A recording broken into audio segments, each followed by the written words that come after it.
আর ভরসায় আসরে মন, কিসের করো আশা?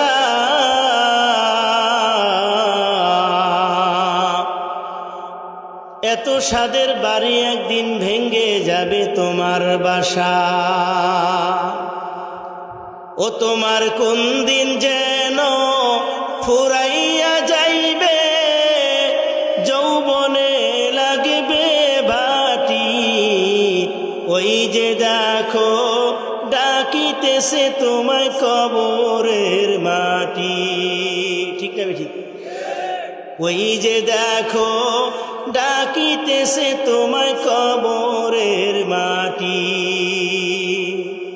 সন্ধ্যার আগে যেদিন ডুববে রে বেলা,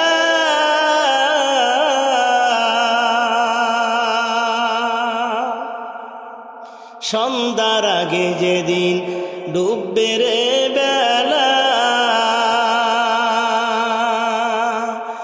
এদিক সেদিক পালাইবে তুমি, পাইবে না সুযোগ।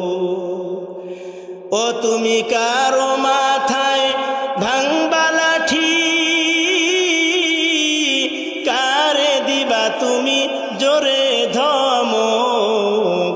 ওই যে দেখো ডাকিতেছে তোমায় কবরের মাটি।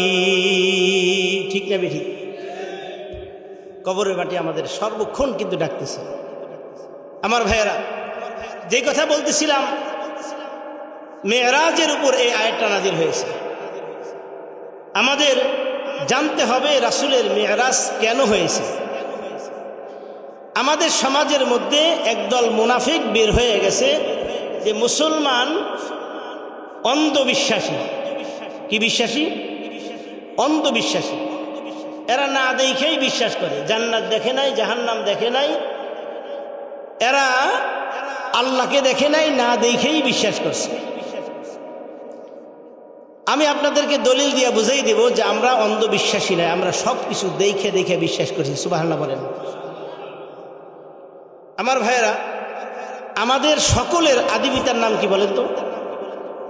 হযরত আদম আলাইহিস সালাতু ওয়াস সালাম, নাকি সন্দেহ আছে? আদম আলাইহিস সালাতু ওয়াস সালামকে আল্লাহ তাআলা সৃষ্টি করে কোথায় রাখছেন? দুনিয়াতে না জান্নাতে? জোরে বলেন। সৃষ্টি করছেন কি জান্নাতের জন্য না দুনিয়ার জন্য? দুনিয়ার জন্য। ইন্নী জাইলুম ফিল আরদি খলিফা, দুনিয়ার জন্য সৃষ্টি করছেন। জান্নাত দিলেন কেন? একবারে সহজ উত্তর। আপনারা গ্রামে গঞ্জে থাকেন, আপনারা গরু, মুরগি, ছাগল এগুলো লালন পালন করেন না? হাট থেকে যখন কিনে আনেন লালন পালন করার জন্য, প্রথমে আইনে কি ছাইরা দেন না 2 দিন বাইরে রাখেন? হ্যাঁ, বাঁধেন কেন? মালিকের বাড়িটা চেনানোর জন্য, নাকি? মালিকের বাড়ি চেনানোর জন্য বাইন্দা রাখি। এরপরে 3-4 দিন পরে যখন মালিকের বাড়ি চিনে ফেলছে, এরপর মুরগি আপনি ছাইরা দেন। সারাদিন যেখানে সেখানে তার খাবার গ্রহণ করে, দেখবেন সন্ধ্যার সময় ঠিক ফিরে আসছে। ঠিক না ঠিক? আল্লাহ রাব্বুল আলামিন আদম আলাইহিস সালাতু ওয়াস সালামকে সৃষ্টি করে দুনিয়াতে না দিয়ে আগে জান্নাত এই জন্য দিয়েছেন। আল্লাহ রাব্বুল আলামিন বুঝাইতে চেয়েছেন, আদম তুমি এবং তোমার সন্তানদের জান্নাত এইটা দেখে যাও, দেখে বাড়িঘর চিনে যাও, দুনিয়াতে যাও। দুনিয়াতে যাওয়ার পরে কিছু ফর্মুলা আছে, কিছু নির্দেশ আছে, কিছু তরিকা আছে। এই নির্দেশ ফর্মুলা তরিকা যদি মানতে পারো, তাইলে ওই মুরগি যেমন বাড়ি চিনে সন্ধ্যার সময় ফিরে আসলো, তুমিও এবং তোমার সন্তানরা ঠিকই আবার জান্নাতে ফিরে আসতে পারবে। তাইলে আমাদের আদি পিতা জান্নাত দেখছে না দেখে নাই? কি বলেন? 2 নম্বর দলিল, রাসূল আকরাম সাল্লাল্লাহু আলাইহি ওয়াসাল্লামকে বলা হয় রূহানি পিতা। রাসূল আকরাম সাল্লাল্লাহু আলাইহি ওয়াসাল্লামকে আল্লাহ রাব্বুল আলামিন মেরাজের রজনীতে নিয়ে জান্নাত দেখাইছে, জাহান্নাম দেখাইছে। স্বয়ং আল্লাহ তাআলার সাথে সাক্ষাৎ করে দুনিয়ার মধ্যে এসে উম্মতকে বলছেন যে হে আমার উম্মত শোনো, আমি জান্নাত দেখেছি, জাহান্নাম দেখেছি, স্বয়ং আল্লাহ রাব্বুল আলামিনের সাথে আমার সাক্ষাৎ হয়েছে। সুতরাং মুসলমান অন্ধবিশ্বাসী নয়। অন্ধবিশ্বাসী ওই মুনাফিক শ্রেণীর যারা লাত, মানাত, উজ্জাত, এর হুবুল এইদের যারা পূজা করে তারাই অন্ধবিশ্বাসী। মুসলমান কখনো অন্ধবিশ্বাসী নয়। ঠিক কিনা বলেন? এক নাম্বার কারণ। দুই নাম্বার কারণ হচ্ছে আমার ভাইরা, রাসূল আকরাম সাল্লাল্লাহু আলাইহি ওয়াসাল্লামের মেরাজ এই জন্য হয়েছে, আল্লাহর হাবিব সাল্লাল্লাহু আলাইহি ওয়াসাল্লামকে আল্লাহ রাব্বুল আলামিন সান্ত্বনা দেওয়ার জন্য মেরাজ করাইছেন। সুবহানাল্লাহ বলেন। আল্লাহর হাবিব সাল্লাল্লাহু আলাইহি ওয়াসাল্লাম দুনিয়াতে আসার 6 মাস আগেই তো হারিয়ে ফেললেন।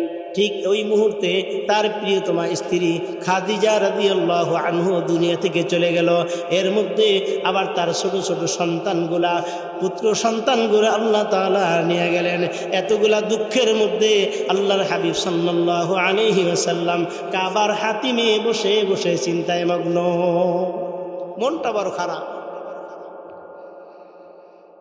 আমার ভাইয়েরা, এই মুহূর্তে আল্লাহর হাবিব সাল্লাল্লাহু আলাইহি ওয়াসাল্লাম শিয়াবে আবু তালেব থেকে 3 বছর জেলখানায় থেকে কেবল মুক্তি পাইছে।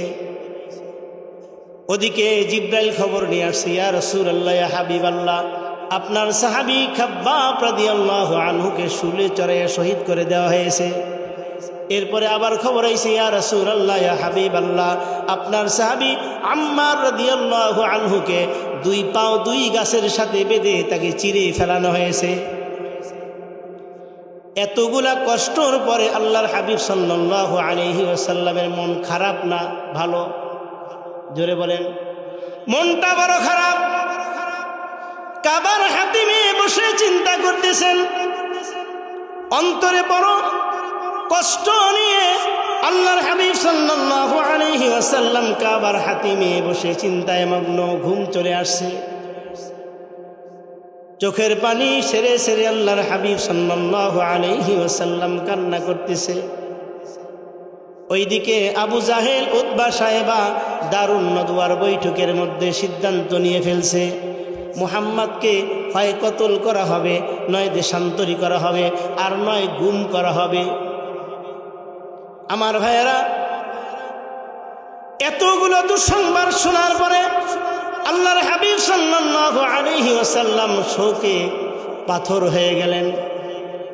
আল্লাহ পাক রব্বুল আলামিন জিব্রাইলকে পাঠিয়ে দিলেন, হে জিব্রাইল, যাও যাও আমার হাবিব সাল্লাল্লাহু আলাইহি ওয়াসাল্লামের কাছে চলে যাও।